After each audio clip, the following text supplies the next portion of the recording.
Avatar Meher బాబా key జై. మన ప్రియతముడైన మెహర్ ప్రభు కృపా కటాక్షంతో అవతార పురుషుడైన మెహర్ బాబా యొక్క విస్తృత జీవిత గాథను మెహర్ ప్రభు చరితం చదువుకుంటూ ఉన్నాము. ప్రస్తుతం 13వ భాగంలో ఉన్నాం. అది 1956వ సంవత్సరం ఫిబ్రవరి 14వ తేదీ. ఆ రోజు నుండి బాబా సతారాలో ఏకాంతవాసం ప్రారంభించారు. తన ప్రేమికులకు ముందే తెలియపరిచారు తాను 1 సంవత్సరం పాటు ఏకాంతవాసంలో ఉండబోతున్నానని, ఎవరూ తన దర్శనానికి రాకూడదని, అలాగే తనకు ఉత్తరాలు కూడా వ్రాయకూడదని బాబా ముందరే ఆదేశించారు. సతారాలో 3 బంగ్లాలున్నాయి, మనకందరికీ తెలుసు. గ్రాఫ్టన్ బంగ్లా, అందులో స్త్రీలు బాబా ఉండేవారు. అలాగే జాల్ విల్లా, ఈ బంగ్లాను బాబా ఏకాంతవాసం కోసం ఉపయోగించుకునేవారు. అలాగే మస్తులతో పనిచేయడానికి కూడా ఆ బంగ్లాలోనే ఉండేవారు. అలా ఫిబ్రవరి 14వ తేదీ నుండి ఏకాంతవాసము, మధ్య మధ్యలో ఉపవాసం కూడా చేయడం ప్రారంభించారు. జాల్ విల్లాలో బాబా కైకోబాద్తో విశ్వ కార్యంలో నిమగ్నమై ఉండేవారు. కైకోబాద్ భగవంతుని సప్తనామాలను నిర్విరామంగా ఉచ్చరిస్తూ ఉండేవాడు. అతడు వాటిని ఉచ్చరిస్తున్న సమయంలో బాబా ఆయనకు 7 సార్లు వంగి ప్రణామం చేసేవారు.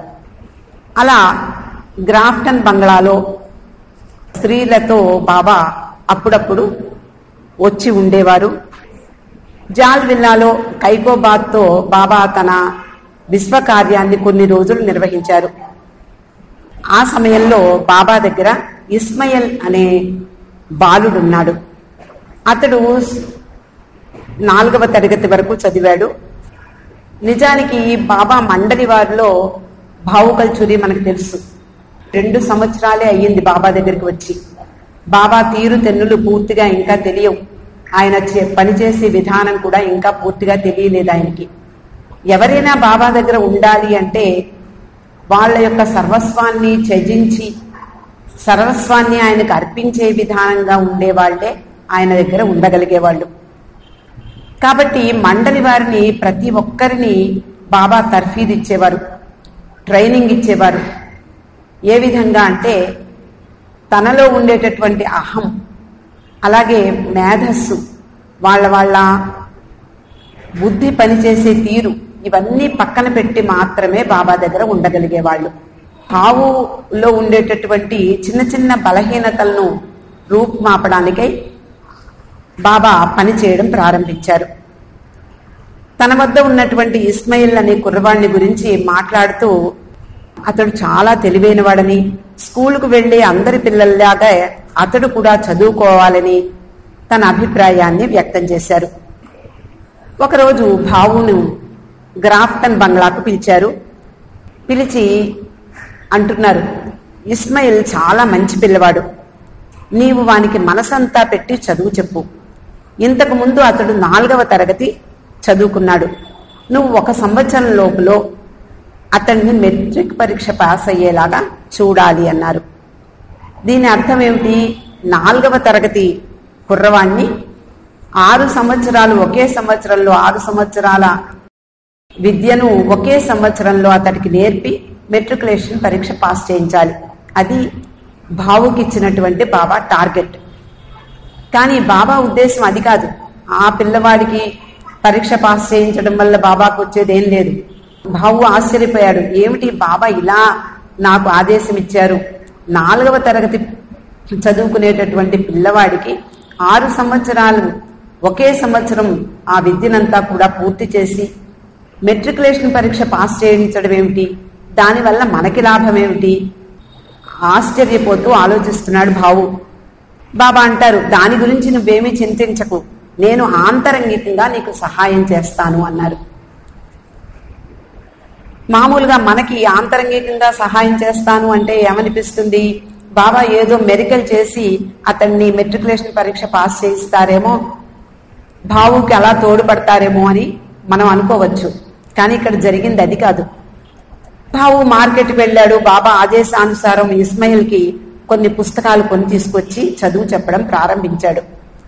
2 రోజుల తర్వాత బాబా భావుని పిలిచి, ఇస్మాయిల్కి సరిగ్గా బట్టలు లేవు, బజారుకి వెళ్ళి అతనికి సరిపోయే ఖరీదైన దుస్తులు, ఇక్కడ ఖరీదైన అని చెప్పారు. సాధారణంగా బాబా తన ఆశ్రమంలో ఉండేవారిని ఎవరికి ఖరీదైన దుస్తులు వేసుకోవడం మనకు తెలియదు. స్త్రీ మండలి వారు కానివ్వండి, ఇటు పురుష మండలి వారు కానీ చాలా సాదా సీదా దుస్తులు ధరించేవారు. కానీ ఇక్కడ ఈ బాలుడికి ఖరీదైన బట్టలు కొని తీసుకురమ్మని చెప్పారు. ఎందుకుట? దానికి బాబాయే చెప్తున్నారు. అలా చేస్తే ఇస్మాయిల్ సంతోషపడి చదువు మీద బాగా దృష్టి పెడతాడు. చూసావా నేను నీకు ఎలా సహాయం చేస్తున్నాను అంటే ఇది అన్నమాట బాబా చేసే సహాయం ఆయనకి. కాబట్టి నువ్వు 1 సంవత్సరం లోపే నువ్వు అతడికి మెట్రికులేషన్ పరీక్ష పాస్ అయ్యేటట్టు చెయ్యగలవు, కాబట్టి నేను ఇలా సహాయం చేస్తున్నాను అని చెప్పారు. సరే, బాబా చెప్పిన దానికి భావు తలూపడం తప్ప ఇంకోటేం లేదు. ఇస్మాయిల్ కోసం వెళ్లి మంచి దుస్తులు తీసుకొచ్చాడు. ఇది జరిగిన కొద్ది రోజుల తర్వాత భావుతో బాబా అంటున్నారు, ఇస్మాయిల్ తల్లిదండ్రులు చాలా పేదవాళ్లు కనుక అతని ఇంటి వద్ద సరైనటువంటి ఆహారం పెట్టలేరు. సరైన పోషణ లేకపోతే అతడు చదువు మీద శ్రద్ధ ఎలా చూపిస్తాడు? కాబట్టి అతడిని ఏడాది లోపులోనే మెట్రిక్ పాస్ చేయించాలి అంటే నువ్వు ఇస్మాయిల్కి మంచి ఆహారాన్ని అందించాలి. ఒకదాని తర్వాత ఒక డిమాండ్లు బాబా చేసేవి. ఆశ్చర్యపోయాడు. ఇదేమిటి, నేనే నీ ఆశ్రయంలో ఉన్నాను, ఇస్మాయిల్కి నేనెలా భోజనం పెడతాను అని చెప్పి ఆశ్చర్యపోతూ, బాబా నేనెలా అతనికి మంచి ఆహారాన్ని అందివ్వగలను అని భావు అడుగుతాడు. అప్పుడు బాబా అంటారు, నీకు నేను ఎంత సహాయం చేస్తున్నానో గమనించు. 1 సంవత్సరం లోపల అతన్ని పరీక్ష పాస్ చేయేటట్టు చెయ్యాలి అంటే నువ్వు నేను చెప్పినట్లు చెయ్యాలి. అతని తల్లిదండ్రుల్ని కలిసి అతనికి మంచి తిండి పెట్టమని చెప్పు. ఆ తిండి కోసం ఖర్చు చేసే ఆ ఖర్చు ఏదైతే ఉందో దాన్ని వాళ్ళకి ఇయ్యి. నువ్వు డబ్బు కోసం చింతించద్దు, ఆ డబ్బు నేనే ఇస్తాను అన్నారు బాబా. భావు ఇస్మాయిల్ తల్లిదండ్రుల వద్దకు వెళ్ళాడు.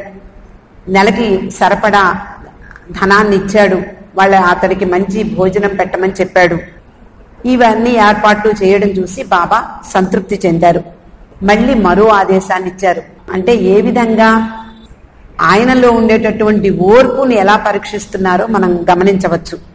ఇంకొక పని చెయ్యి, ప్రతిరోజు ఉదయం ఇస్మాయిల్ ఇంటికి వెళ్ళి అతన్ని రోజ్వుడ్ బంగ్లాకు తీసుకురా. మళ్ళీ సాయంత్రం చదువు చెప్పేసి మళ్ళీ అతన్ని ఇంటి వద్దకు దిగబెట్టేసిరా. ఇది బాబా మళ్ళీ చెప్పారు. ఎందుకుటా ఇది? మధ్య మధ్యలో అతడు చెడు సహవాసాలకు అలవాటు పడతాడేమోనని బాబా భయం. చెడు సహవాసాలకు అలవాటు పడితే మనం చేసే పనంతా కూడా బూడిదలో పోసిన పన్నీరవుతుంది, మన శ్రమంతా కూడా వృధా అయిపోతుంది. కాబట్టి నువ్వు నేను చెప్పినట్టు చెయ్యి అన్నారు బాబా. ప్రతిరోజు భావు ఇస్మాయిల్ బంగ్లాకు వెళ్లడము, తిరిగి సాయంత్రం అతన్ని ఇంటి వద్ద దిగబెట్టి రావడము చేయసాగాడు. ఇలా చాలా రోజులు గడిచాయి.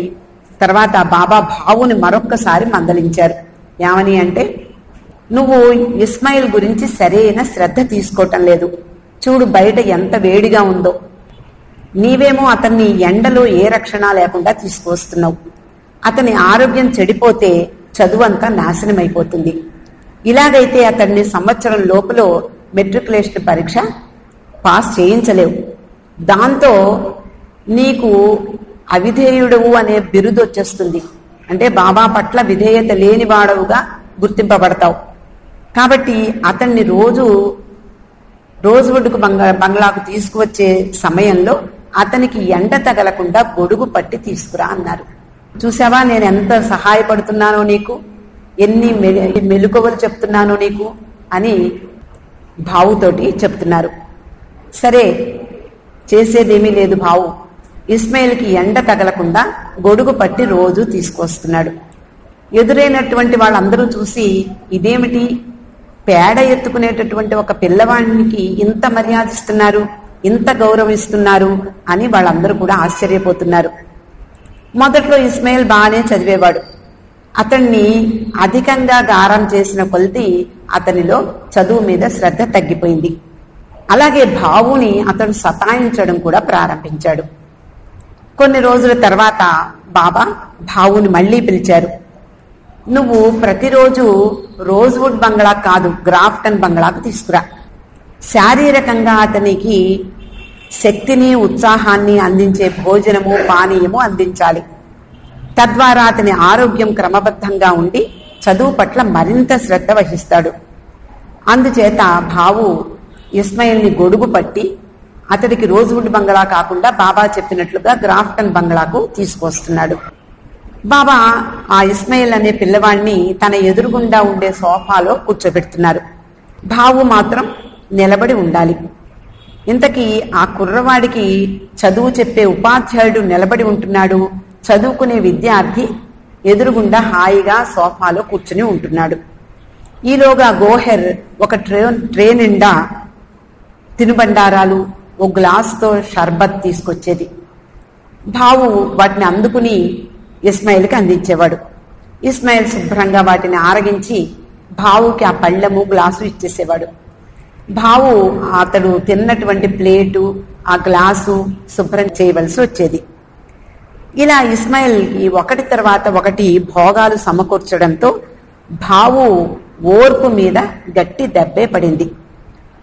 భావు చెప్పే గదిలో, అంటే చదువు చెప్పే గదిలో ఒక మంచము, ఒక పరుపు, దిండు అన్ని సౌకర్యాలు ఉన్నాయి. ఇస్మాయిల్ అతడు చదువు చెప్పే సమయంలో హాయిగా ఆ పరుపు మీద పడుకుని ఉండేవాడు. భావు అతన్ని చదువుకోమని ఎంత చెప్పినా, ఒక్క నిమిషం ఆగు, నేను అసలే అలసిపోయాను, విశ్రాంతి తీసుకొని తర్వాత చదువుతానులే అంటూ జవాబిచ్చేవాడు. ఒక్కొక్కసారి దిండు అడ్డం పెట్టుకుని సేద తీరుతూ హాయిగా కళ్ళు మూసుకుని, నువ్వే చదువుతూ ఉండు, నేను వింటాను, నాకు చదువు చెప్పడం నీ డ్యూటీ, కాబట్టి నువ్వు 2 గంటలు నువ్వే చదువు, నేను వింటాను అన్నాడు. ఫలితంగా ఇస్మాయిల్ ఏమీ నేర్చుకునేవాడు కాదు. ఎంత గంటల కొలది చెప్పినా కూడా, నువ్వు నాకు బోధించిందేమిటి, నువ్వు నిజంగా నాకేమీ బోధించనవసరం లేదు, ఒక్కసారి బాబా నజర్ కనుక నా మీద పడిందంటే మొత్తం అన్ని క్షణంలో నేను నేర్చేసుకుంటాను, ఆ బాలుడి యొక్క ధీమా అంటూ భావుని అనేవాడు. ఇంచుమించు ప్రతిరోజు ఇలాగే జరిగేది. బాబా కూడా ఇస్మాయిల్ని పొగిడేవారు, భావుని మందలించేవారు. కానీ ఇస్మాయిల్ భావుకి ఒక ఉపకారం చేసి పెట్టాడు. అదేమిటి అంటే, అంతకుముందు మనం క్రితం వారం చదువుకున్నాం, బాబా భావుని చైనా వాళ్లలాగా మీసాలు, అంటే పాత సినిమాల్లో మనకు కనిపిస్తాయి పొడవైనటువంటి మీసాలు, అలా పెంచుకోమన్నారు. ఈ పిల్లవాడు బాబా దగ్గరికి వెళ్ళి, బాబా నాకు ఇతని మీసాలు నచ్చటం లేదు, నా వెనకాతల అతడు వస్తుంటే అందరూ అతన్ని చూసి నవ్వుతున్నారు, నాకు కూడా సిగ్గుగా ఉంది అని బాబాతో చెప్పడం జరిగింది. అందువల్ల బాబా వెంటనే భావుని పిలిచి ఆ మీసాలు శుభ్రంగా తొలగించేయమని చెప్పారు. ఇది భావుకి అతడు చేసినటువంటి ఉపకారం. ఇస్మాయిల్ని సంభాళించుకోవడం భావు సహనానికి పెద్ద పరీక్ష అయ్యింది. ఇస్మాయిల్ అంత తొంటరిగా ఉండకపోతే భావుకి తన కోపాన్ని అదుపులో పెట్టుకునే అవకాశం ఎలా దొరుకుతుంది? ఇది బాబా ఉద్దేశం. భావు తన కోపాన్ని అదుపులో పెట్టుకోవాలి, అలాగే ప్రశాంతంగా ఉండాలి, సహనంగా ఉండడం నేర్చుకోవాలి. ఇది ఇస్మాయిల్ ద్వారా బాబా భావుకి చెప్పినటువంటి పాఠం. అంతేకాకుండా అప్పుడప్పుడు ఈ ఇస్మాయిల్ భావుని అనేవట్ట, ఇంకా మెరుగ్గా పాఠాలు చెప్పడం నేర్చుకుంటే బాగుంటుంది, పాఠాలు బోధించడం నీకు అస్సలు తెలీదు, అసలు నువ్వెంతవరకు చదువుకున్నావు అని అడిగాడు. భావు 3 MA పాస్ అయినటువంటి వాడు. అటువంటి విద్యాధికుడైనటువంటి ఆ వ్యక్తికి ఇటువంటి అవస్థ పడింది అని మనకు తెలుస్తుంది.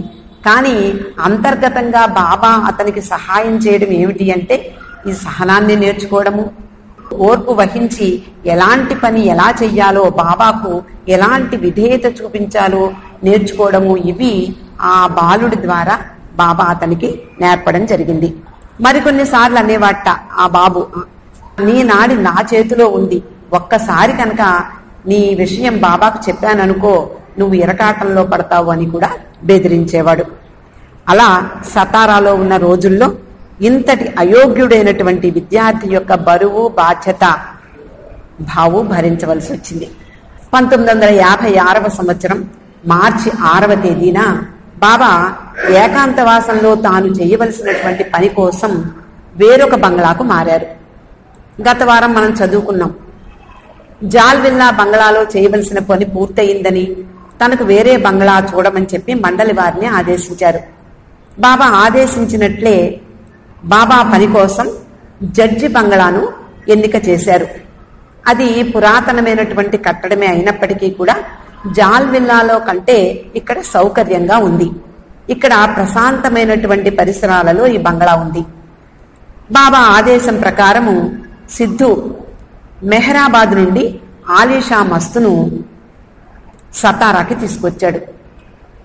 బాబా మెహరాబాద్ లో ఉండకపోయినా మెహరాబాద్ అంటే కింద మెహరాబాద్ లో కొంతమంది ముఖ్యంగా మస్తులు, మహమ్మద్ మస్తు, ఆలీషా, అలాగే వాళ్ళ సంరక్షణ చూసేటటువంటి సిద్ధు, పాద్రి మొదలైన వాళ్ళు ఉండేవారు. అలాగే కొంతమంది స్త్రీలు కొండ మీద ఉండేవారు. బాబా ఆదేశం ప్రకారము మెహరాబాద్ నుండి సిద్ధు ఆలీషా అనే మస్తును సతారాకు తీసుకొచ్చాడు. అలాగే హరిద్వార్ నుండి నీలకంఠ మస్తును కూడా తెప్పించారు. ఆయనతో పాటు జయమతి అంటే శత్రుఘ్న కుమార్ తల్లి కూడా వచ్చిందట. మస్తులిద్దరూ మనోమయ ప్రపంచంలో అంటే ప్రపంచ చైతన్యంలో ఉన్నవాళ్ళు అని బాబా చెప్పారు. అంటే మనోమయ ప్రపంచానికి 2 భూమికలుంటాయి, 5, 6. ఆలీషా 5వ భూమికలో ఉన్నాడన్నారు. అలాగే నీలకంఠ మస్తు 6వ భూమిక. అంటే 6వ భూమిక అంటే భగవంతుడిని ముఖాముఖి వాళ్ళు చూస్తూ ఉంటారు. కేవలము వాళ్ళకి భగవంతుడికి మధ్య ఒక తెర మాత్రమే, అంటే ద్వంద్వం, ఆయన వేరు నేను వేరు అనే భావన మాత్రమే ఉంటుంది. భగవంతుణ్ణి అన్నింటిలోనూ అంతటా చూసేటటువంటి స్థితి 6వ భూమిక. ఈ ఇద్దరిని జడ్జి బంగ్లాలోనే ఒకే చోట ఉంచారు. కైకోబాద్ను కూడా అక్కడే ఉండమన్నారు. బాబా మార్చి 9వ తేదీ నుండి 20వ తేదీ వరకు అనగా 12 రోజుల పాటు రోజుకి 2 కప్పుల టీ అంటే పాలు లేని టీ మాత్రమే తీసుకుంటూ ఉపవాసం చేశారు. ఇదే సమయంలో స్త్రీ మండలి వారిని అటు పురుష మండలి వారిని కూడా రోజుకు ఒక్కరు చొప్పున 24 గంటలు ఉపవాసం ఉండమన్నారు. అంటే ఒకరి తర్వాత ఒకరుగా మండలి వారందరూ కూడా ఉపవాసం ఉండాలి. బాబా మాత్రం 12 రోజులు ఉపవాసాన్ని కొనసాగించారు. ఆలీషా ఈ సమయంలో అంటే బాబాని బిగ్ బాస్ అంటే పెద్ద బాస్ అని పిలిచేవారట. బాబా నుండి దూరంగా ఉండడాన్ని సహించలేకపోయేవాడు. ఆయన ఎడబాటుని సహించలేకపోయేవాట. రాత్రిళ్లు కూడా పక్క మీద నుండి లేచి నా ప్రియతమ బిగ్ బాస్ ఎక్కడ అంటూ అటు ఇటు తిరిగేసేవాట. ఒకసారి మెహరాబాద్ లో బాబా ఫోటోకి ఎదురుగుండా నిలబడి ఆలీషా గట్టిగా చేతులు ఊపుతూ బాబాని ఇలా అడగడం పాద్రి చూశాడు.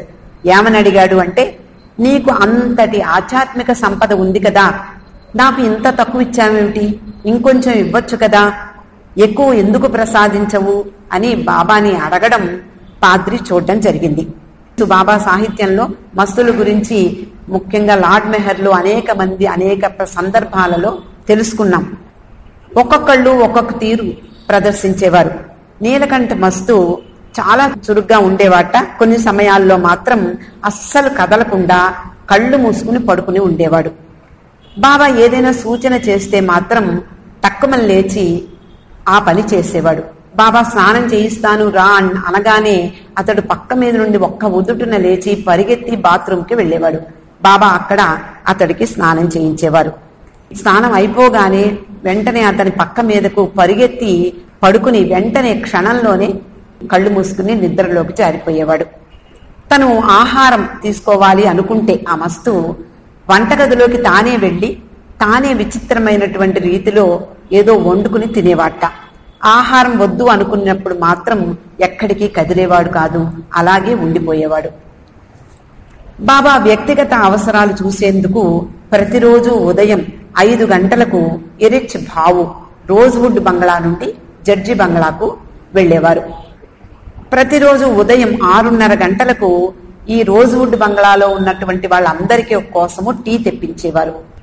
అక్కడ ఉన్నవాళ్ళు ఎవరు అంటే కైకోబాద్, ఎరిచ్, సిద్ధు, ఆలీషా, నీలకంఠ మస్తు, భావు వీళ్ళందరి కోసం టీని తీసుకురమ్మనమని బాబా కృష్ణాజీని ఆదేశించారు. మనం గత వారం చదువుకున్నాం. కృష్ణాజీ ఒక సాధు పొంగవుడు. అతడు బాబా దగ్గరికి వచ్చి అప్పుడప్పుడు ఉండేవాడు. ఆ సమయంలో అంటే సతారాలో ఉన్న సమయంలో బాబా అతన్ని చూసుకోమని భావూజీకి అప్పచెప్పారు. అతని సంరక్షణ, అతని అవసరాలు చూసుకోమని. కాబట్టి అతడు ఏది చెప్తే ఆ పని భావూజీ చెయ్యవలసి వచ్చేది. ఇప్పుడు ఆ కృష్ణాజీని వీళ్ళందరికీ టీ తెప్పించారు కృష్ణాజీ చేత. నిజానికి కృష్ణాజీకి భావు అంటే అలక్ష్య భావం. అంతకుముందు అతనికి పని చేసి పెట్టాడు, అతని సేవ చేశాడు. కాబట్టి అతని పట్ల కొంత అలక్ష్య భావం ఉంది. అందువల్ల అతని కొరకు టీ తీసుకురాలేదు. బాబా ఈ విషయంలో మాత్రం ప్రత్యేకంగా దృష్టి పెట్టారు. టీ వచ్చే సమయానికి భావు బాబా గదిని శుభ్రం చేస్తున్నాడు. వెళ్లి టీ తాగిరమ్మని చెప్పి భావుని పంపించారు. భావు వెళ్లి కృష్ణాజీ దగ్గరికి వెళ్ళగా కృష్ణాజీ నిర్మోహమాటంగా నీ కోసం టీ తీసుకురాలేదు అని చెప్పాడు. సరే అయితే అంటూ భావు మళ్లీ వచ్చి తన పనిలో నిమగ్నమయ్యాడు. బాబా వెంటనే టీ తాగొచ్చావా అని అడిగితే కృష్ణాజీ నా కోసం టీ తీసుకురాలేదట అని చెప్పి తన పనిలో తను ఉన్నాడు. బాబా ఊరుకోరు కదా, కృష్ణాజీని పిలిచారు. ఎందుకు తీసుకురాలేదు అని అడిగారు.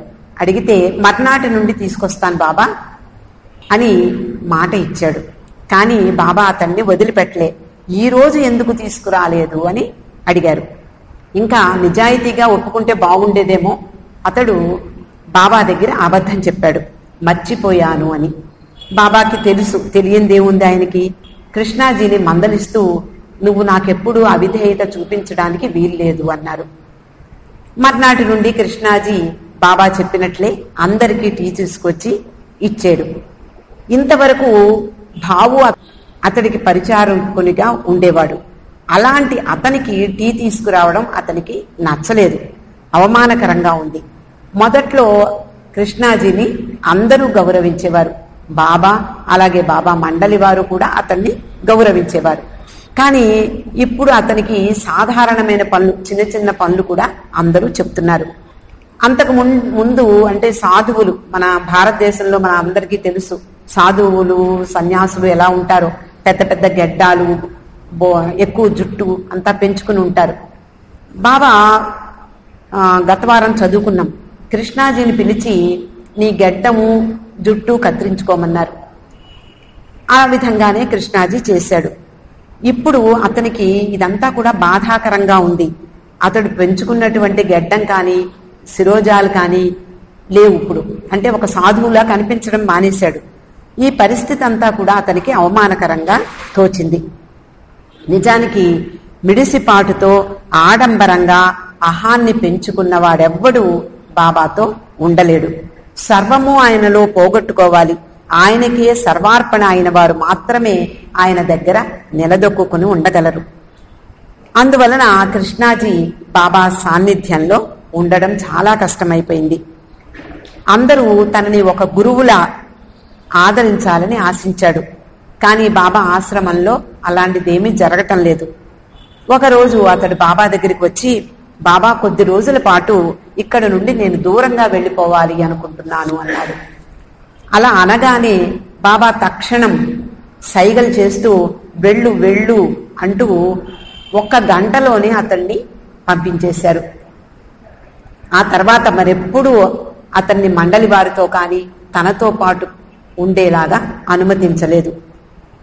ఇక జడ్జి బంగ్లాలో ఈ 2 మస్తులు ఉన్నారు కదా, ఆలీషా, నీలకంఠ మస్తు. వీళ్ళ ఇద్దరితో బాబా మార్చి 19వ తేదీ వరకు ఏకాంతంగా తన కార్యాన్ని నిర్వహించారు. ఆ రోజు బాబా గ్రాఫ్టన్ బంగ్లాకు వచ్చేశారు. మర్నాడు మస్తు ఆలీషాని మెహరాబాద్ పంపించారు. అలాగే నీలకంఠ మస్తుని హరిద్వార్కి పంపించేశారు.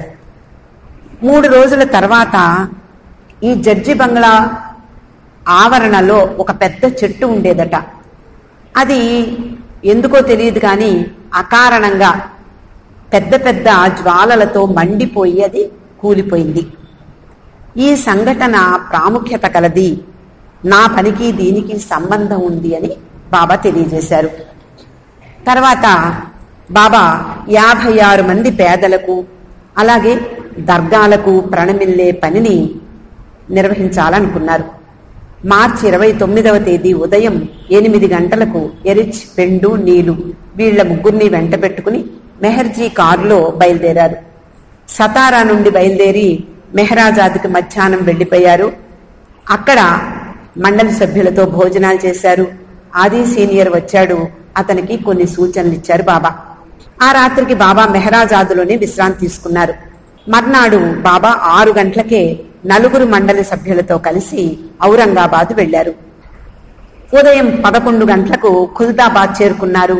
అక్కడ 56 మంది పేదలతో తన కార్యక్రమాన్ని నిర్వహించారు. ఆ పేదవారి కాళ్లు కడిగి ఒక్కొక్కరికి తన ప్రేమ కానుకగా 10 రూపాయల చొప్పున ఇచ్చారు.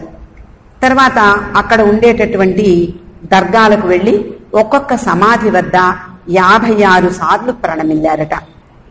సాయంత్రం 5 గంటల వరకు ఔరంగాబాద్ లో ఇతర దర్గాలను సందర్శిస్తూ అనేక మంది మస్తుల్ని కలుసుకున్నారు. రాత్రింబవళ్లు అన్వేషిస్తూ వివిధ ప్రాంతాలకు వెళ్లి సమాధులను దర్గాలను సందర్శించారు. బాబా ఆ విధంగా 56 సమాధులను దర్గాలను సందర్శించే కార్యాన్ని పూర్తి చేశారు. అప్పుడు వాతావరణం చాలా వేడిగా ఉంది. 2 రాత్రులు నిద్ర లేకుండా ఏకధాటిగా నిప్పులు చెరిగే ఎండలో కూడా అలసటను కూడా లెక్క చేయకుండా 42 గంటల పాటు కారులో ప్రయాణించి బాబా సతారాకు వచ్చేశారు. బాబా సతారాకు వచ్చిన తర్వాత ఒక్కరోజు భావుని పిలిచారు. 2 ముఖ్యమైన ఉత్తరాలు అమెరికా నుండి రావాలి. అవి ఇంతవరకు రాలేదు. బహుశా పోస్ట్ మ్యాన్ వేరే చిరునామాకు అందించేశాడేమో. ఒక్కసారి పోస్ట్ మాస్టర్ని వెళ్లి కనుక్కో అన్నారు. భావు, బాబా అవి రిజిస్టర్డ్ ఉత్తరాలైతే మనం అడిగిన దానికి వాళ్ళు సమాధానం ఇస్తారు. మామూలు పోస్టులో వచ్చినటువంటి ఉత్తరాలు ఎవరికే వెళ్లిపోయినా కూడా మనకి ఎవరూ సమాధానమిచ్చే పరిస్థితి ఉండదు అని సమాధానం చెప్పాడు. బాబా ఒప్పుకోలేదు. అయినా సరే వెళ్లి పోస్ట్ మాస్టర్ను అడుగు, అవి అర్జెంటు ఉత్తరాలు, చాలా ముఖ్యమైనవి అని చెప్పారు. సరే, గ్రాఫ్టన్ బంగ్లా నుండి పోస్ట్ ఆఫీస్ 2.5 మైళ్ల దూరం ఉంది. భావు అక్కడికి సైకిల్ మీద వెళ్ళాడు. పోస్ట్ మాస్టర్ తోటి చెప్పాడు. పోస్ట్ మాస్టరు అవి రిజిస్టర్ ఉత్తరాలా అని అడిగాడు. కాదు అని భావు చెప్పడంతో, అటువంటప్పుడు అమెరికా నుండి పోస్ట్ చేశారని నువ్వెలా చెప్పగలవు, అవి మాకు చేరలేదని నువ్వెలా చెప్పగలవు అని ఎదురు ప్రశ్న వేశాడు. భావు, ఆ ఉత్తరాలు వారం క్రితమే రావాలి, అవి మాకు అందలేదు. అక్కడ నుండి జవాబు పంపేవారు ఎప్పుడు ఆలస్యం చెయ్యరు. అవి వేరే చిరునామాకు వెళ్లిపోయాయేమో, ఒక్కసారి చూడండి అని రిక్వెస్ట్ చేశాడు. ఆ పోస్ట్ మాస్టరు, అందుకు చింతిస్తున్నాం కానీ మేము ఆ విషయంలో ఏమీ చెయ్యలేము. సాధారణంగా అంతే కదా, ఒక పోస్ట్ మాస్టర్కి బాధ్యత ఏముంటుంది? మామూలు సాధారణమైనటువంటి ఉత్తరాలకు సమాధానం అతడు ఏమీ ఇవ్వలేడు. భావు తిరిగి వచ్చి బాబాకు ఆయన సమాధానం చెప్పాడు. అతని సమాధానం బాబాకి నచ్చలేదు. మళ్లీ వెళ్లి ఉత్తరాలు చాలా ముఖ్యమైనవి, కనీసం వాటి జాడ కనిపెట్టే ప్రయత్నం చెయ్యమని చెప్పు అన్నారు. భావు మళ్లీ మరొక మారు పోస్ట్ మాస్టర్ని కలిశాడు. 2వసారి రాగానే అతనికి కోపాన్ని ప్రదర్శిస్తూ గట్టిగా అరుస్తూ, ఏమిటి అర్థం లేకుండా మాట్లాడుతున్నావు? నేను చాలా పనుల్లో ఉన్నాను. ఆ ఉత్తరాలు అంత ముఖ్యమైనవైతే మీరే అమెరికాకు టెలిగ్రామ్ ఇచ్చి అసలు పంపించారో లేదో తెలుసుకోవచ్చు కదా అని ఎదురు అడిగాడు. భావు వెనక్కి వచ్చేసి పోస్ట్ మాస్టర్ చెప్పిన సమాధానం బాబాకి చెప్పారు. చెప్పినా కూడా మళ్లీ బాబా అదే రిపీట్ చేస్తున్నారు. ఆ ఉత్తరం అమెరికా నుండి తప్పక పంపించారని, అవి ఇప్పటి వరకు మాకు అందలేదని, చాలా ముఖ్యమైనవని నువ్వు మళ్లీ వెళ్లి పోస్ట్ మాస్టర్తో చెప్పు. భావు తటపటాయిస్తూ వెళ్లాలా మానాలా? బాబా ఒక ప్రక్కన ఆదేశం, కాదు అనడానికి వీల్లేదు, వెంటనే ఆ పని చెయ్యాలి. ఇంకా భావు ఆలోచిస్తున్నాడు. నిజానికి ఒక ప్రభుత్వ అధికారి దగ్గరికి వెళ్లి అలా విసిగించడం అనేది ఎవరూ చెయ్యలేరు సాధారణంగా. మరి ఏం చెయ్యాలి అతనికి అర్థం కాలేదు. బాబా కోపాన్ని వ్యక్తం చేస్తూ, ఏమిటి అతడు అంత గొప్ప వ్యక్త? సరే నేను చెప్తున్నాను, నువ్వు వెళ్ళి మళ్ళీ ఆ విస్తరాల విషయం చూడమని విజ్ఞప్తి చెయ్యి, రిక్వెస్ట్ చెయ్యి అని మళ్ళీ పంపించారు. బాబా ఆదేశాలు ఎంత ప్రధానమైనవో అప్పటికి గ్రహించాడు భావుజీ. పోస్ట్ ఆఫీస్కి వెళ్ళాడు. తన ఆఫీస్లో మళ్ళీ ఇతన్ని చూడగానే పోస్ట్ మాస్టర్కి సహజంగానే విసుగొచ్చింది, కోపం వచ్చింది. ఏం చెయ్యాలో అర్థం కాని పరిస్థితి. భావుని తక్షణం నువ్వు బయటకు వెళ్ళిపో అన్నాడు. నీతో మాట్లాడడానికి నాకు టైం లేదు అని కోపంగా అనేటప్పటికీ అతడు ఏం చేస్తాడు, ముందు గొయ్యి వెనుక నొయ్యి అన్నట్లుగా భావు పరిస్థితి ఉంది. పోస్ట్ మాస్టరు తన పని తాను చేసుకుంటున్నాడు. మళ్ళీ కాసేపు ఉన్నాక తలెత్తి చూడగానే ఇతడు కనిపించాడు. నువ్వు ఇంకా ఇక్కడే ఉన్నావా అడగడం చేశాడు. అప్పుడు భావు బ్రతిమాలే ధోరణిలో, అయ్యా ఉత్తరాలు చాలా ముఖ్యమైనవి, అందువల్లే నేను మీకు పదే పదే చెప్తూ ఉన్నాను అని వినయంగా చెప్పాడు. అయితే నేనేం చెయ్యనయ్యా బాబు అని మళ్ళీ అడిగాడు. ఒక్కసారి ఆ ఉత్తరాలు వచ్చింది లేనిది చూసి చెప్పండి, పుణ్యం ఉంటుంది మీకు, దయచేసి కనీసం ఇదేనా చేసి పెట్టండి అని భావు అతన్ని బ్రతిమలాడాడు. అసలు నీ బుర్ర సరిగ్గా పనిచేస్తోందా లేదా, నువ్వేమిటి చెప్తున్నావు, అసలు నువ్వేం చేస్తావు, ఏ పని చేస్తున్నావు నువ్వు అని ఆ పోస్ట్ మాస్టర్ భావుని అడిగాడు. మండలి వారెవ్వరూ కూడా బాబా నాకు ఇలా ఆదేశం ఇచ్చారు, లేదా బాబా దగ్గర పనిచేస్తున్నాను, ఆయన మహోన్నత వ్యక్తి ఇలా ఎవ్వరూ చెప్పరు. ఆయన ఆదేశాలు వాళ్ల వరకు మాత్రమే. కాబట్టి నేను వివిధ ప్రాంతాల నుండి వచ్చినటువంటి ఉత్తర ప్రత్యుత్తరాలకు సమాధానాలు ఇస్తూ ఉంటాను అని చెప్పాడు. భావుని పైనుండి కింద వరకు యగాదిగా చూశాడు ఆ పోస్ట్ మాస్టర్. చూడబోతే చదువుకున్న వాళ్ళ ఉన్నావు, చాలా విచిత్రంగా బిహేవ్ చేస్తున్నావు అని భావుని, సరే ఎక్కడి నుంచి అయితే రావాలో ఆ ఉత్తరాలు ఆ అడ్రస్ ఇచ్చి వెళ్ళు, నేను చూస్తానులే అతన్ని వదిలించుకుందామనే ఉద్దేశంతో ఆ పోస్ట్ మాస్టర్ చెప్పాడు.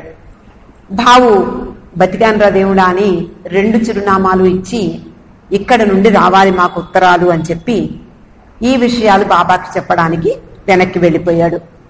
బాబా అంటారు, రేపు గాని ఉత్తరాలు రాలేదనుకో అయిపోయింది నీ పని, నువ్వే బాధ్యుడివి అన్నారు బాబా. జరగబోయేదాన్ని ముందే సూచిస్తున్నట్లుగా భావుని హెచ్చరించారు. కానీ విచిత్రం ఏమిటి అంటే మర్నాడు బాబా ఆ ఉత్తరాల గురించి అసలు అడగనే లేదు. మరొక కొత్త విషయాన్ని ప్రవేశపెట్టారు. ప్రతిరోజు మధ్యాహ్నం 3 గంటలకు పోస్ట్ ఆఫీస్కి వెళ్ళి పోస్టు డబ్బాలో ఉత్తరాలు వేస్తాడు. ఒకరోజు అంటే సాధారణంగా ప్రతి ఊర్లోనూ ఒక సమయానికి ఆ పోస్టు డబ్బాలో వేసిన ఉత్తరాల్ని అవి తీసి బయటికి పంపిస్తూ ఉంటారు. సతారాలో ప్రతిరోజు 4 గంటలకి ఆ ఉత్తరాల్ని తీయడం జరుగుతుంది. ఆ రోజు బాబా ఒక ఉత్తరాన్ని ఇచ్చి పోస్ట్ చేయమని చెప్పి ఉదయాన్నే పంపించేశారు. వెంటనే వెళ్లి పోస్ట్ డబ్బాలో వేసి అతడు తిరిగి వచ్చాడు. వెంటనే బాబా మరొక ఉత్తరాన్ని ఇచ్చాడు. ఇది కూడా చాలా ముఖ్యమైన ఉత్తరం, తక్షణం దీన్ని పోస్ట్ చేసిరా అన్నారు. బాబా ఇప్పుడు పోస్ట్ చేసినా అది రేపు కాని వెళ్ళదు కదా బాబా అంటూ తన యొక్క బుద్ధి, తన యొక్క ఆలోచన, తన యొక్క మనసు చేసే ఆలోచనలను మళ్లీ బయట పెట్టాడు భావు. బాబా అంటారు, నీవు నాకేదైనా కొత్త విషయం చెప్తున్నావా, నాకు ఆ విషయం తెలియదనుకున్నావా, నేను చెప్పినట్టు చెయ్యి అన్నారు. ఆ రోజు నుండి బాబా భావుని ఒక ఉత్తరం తర్వాత ఒక ఉత్తరం, ఒక ఉత్తరం తర్వాత ఒక ఉత్తరం అలా పంపిస్తూనే ఉన్నారు. భావు అలా వెడుతూనే ఉన్నాడు. ఒకానొక రోజుకి అతడు ఆలస్యంగా తెలుసుకున్న విషయం ఏమిటి అంటే తన స్వంత తెలివితేటలను, మేధస్సు చేసే కసరత్తులను అణగదొక్కడానికే బాబా ఇలాంటి విషయాలు తన మీద ఆరోపిస్తున్నారు అనే విషయాన్ని భావు గ్రహించాడు. అంటే అవతార పురుషుని యొక్క విధి విధానాలు, ఆ పని చేసే తీరు ఎలా ఉంటుందో భావు యొక్క వివరణ చూస్తే, అంటే భావు మీద ఆయన చేసేటటువంటి ఆరోపణలు కానివ్వండి, అలాగే భావుకి చెప్పినటువంటి ఆ పనులు కానివ్వండి, అవి చూస్తే మనకు అర్థమవుతుంది. అంటే సాధారణంగా వేరే ప్రపంచంలో అనేక ఆశ్రమాలు ఉంటాయి, ముఖ్యంగా భారతదేశంలో మనకి అనేక ఆశ్రమాలు తెలుసు. అక్కడికి వెడితే పనితీరు ఎలా ఉంటుంది? అక్కడ ఆశ్రమంలో ఉన్నటువంటి వాళ్ళు యోగ సాధనలు చెయ్యమను, ధ్యానం చెయ్యమను, భగవంతుడిని నామం చెయ్యమను ఏదో విధంగా వాళ్ళని ఎంగేజ్ చేస్తారు.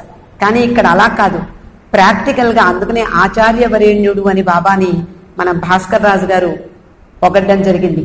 అలా బాబా యొక్క పనితీరు ఎలా ఉంటుంది అంటే మనసుల మీద పనిచేస్తూ వాళ్ళ హృదయాల లోపలికి తన యొక్క ఉద్దేశాన్ని, అంటే ఆయన ఉద్దేశాన్ని గ్రహించేలా చెయ్యడమే ఆయన చేసేటటువంటి పని. ముఖ్యంగా భావుని సతాయించినట్లుగా బాబా ఇంకెవరిని సతాయించలేదేమో అనిపిస్తుంది. అంతకుముందు మనం చదువుకున్నాము, ఆ ఇస్మాయిల్ అనేటటువంటి చిన్న పిల్లవాడికి పాఠాలు చెప్పమనడము, అలాగే పోస్ట్ మాస్టర్ దగ్గరికి వెళ్ళి మామూలు పోస్ట్లో వచ్చేటటువంటి ఉత్తరాలు రాలేదు అంటే ఎవరు సమాధానం చెప్తారు? కానీ తన బుద్ధిని ఉపయోగించకూడదు అనేటటువంటి విషయాన్ని అతనికి తెలియపరచడానికే బాబా ఇన్ని ప్రయోగాలు. అంటే ఎంత కష్టపడతాడు అవతార పురుషుడు, మన మధ్యకు వచ్చి ఆయన సుఖపడింది ఏదీ లేదు. ప్రతి ఒక్కళ్ళని ఆయన పురోగమింపజేయడానికే అతను కృషి చేస్తూ ఉంటారు. ఇక్కడికి ఈరోజు ఆపుదామండి. అవతార్ మెహర్ బాబా కీ జై.